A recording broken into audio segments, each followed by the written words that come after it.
संतोष किटुकले, संपर्क प्रमुख अमरावती व वाशिम जिल्हा।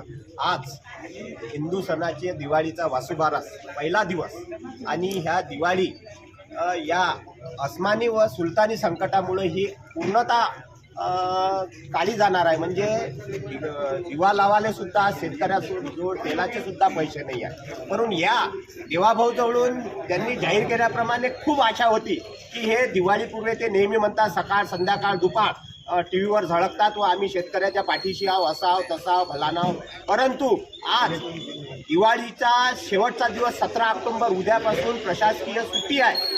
परंतु आज 3 वाजले आम्ही बँकेत जाऊन आलो, खातं चेक केलं, पण त्या खात्यात 1 रुपया सुद्धा शेतकऱ्याचं रुपये मदत नाही आहे। याचा आम्ही या खोटारड्या देवेंद्र सरकारचा शेतकऱ्याची काळी दिवाळी केली म्हणून जाहीर निषेध करतो व या शेतकऱ्याच्या पाठीशी नेहमी बच्चू कडू व प्रहार संघटना ही नेहमी पाठीशी उभी राहिली। त्याबद्दल शेतकऱ्याची ही काळी दिवाळी आहे। तरी प्रहारचा सर्व कार्यकर्ता व प्रहारचा शेतकरी या त्या शेतकऱ्याच्या दुःखात सामील होऊन ही दिवाळी आम्ही कोणीही मनवणार नाही। शेतकऱ्यासोबत आम्ही सुद्धा काळोखात राहू, हे आज आम्ही प्रहार जनशक्ती पक्षाच्या वतीने जाहीर करतो व या सरकारचा जाहीर निषेध करतो। 6/10/2025 जो प्रस्ताव पाठवला होता प्रशासनाने अतिवृष्टीसाठी आणि प्रत्येक वेळा पत्रकार परिषद घेऊन सीएम साहेबांनी जो सांगितलं का पूर्ण अख्खा महाराष्ट्रात आम्ही अतिवृष्टी जाहीर केली आहे। चांदूर बाजार तर हे असं आहे का चांदूर बाजार हा सुटला होता, मदतीपासून मदती जिल्हा घ्या।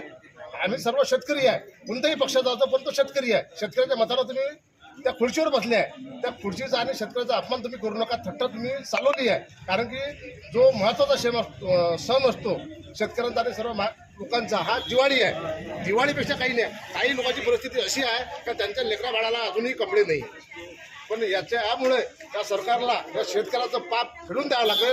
त्यामुळे आम्ही सर्व आज चटणी भाकर घेऊन इथं आंदोलन केलं आहे आणि दिवाळीला याच्या आईपेक्षा मोठं आंदोलन करू।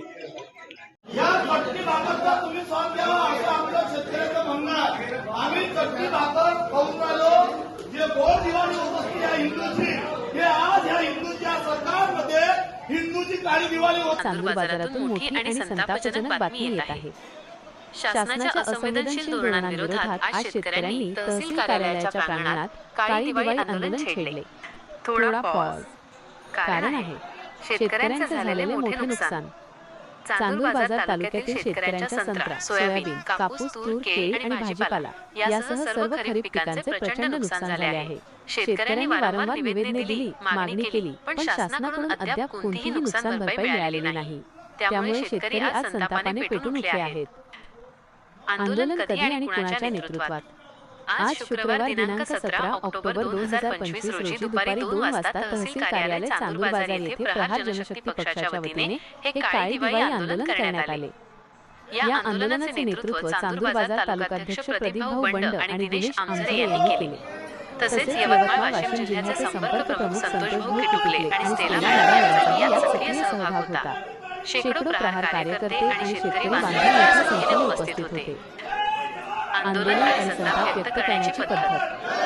या आंदोलनादरम्यान शेतकऱ्यांनी शासनाच्या संवेदनाशून्य धोरणांचा तीव्र निषेध करण्यासाठी रुखी सुखी रोटी खाऊन आणि काळी फीत बांधून आपला राग व्यक्त केला।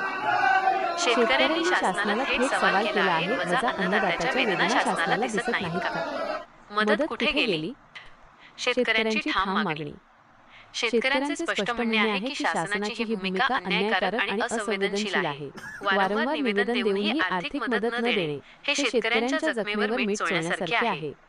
या आंदोलनाद्वारे प्रहार जनशक्ती पक्षाने शासनाने तात्काळ नुकसान भरपाई जाहीर करावी आणि प्रत्यक्ष मदत शेतकऱ्यांच्या खात्यात जमा करावी अशी जोरदार मागणी केली आहे। आणि अखेरीस त्यांनी ठाम संदेश दिला, हे आंदोलन फक्त संतापाचे नाही तर अन्नदात्याच्या अस्तित्वाचा लढा आहे। या मागणीचे निवेदन तहसीलदारांना देण्यात आले असून ते शासनापर्यंत पोहोचवण्याची मागणी करण्यात आली आहे। अंतिम शब्द ही होती चांदूर बाजारातील काळी दिवाळी आंदोलन याविषयीची सविस्तर माहिती।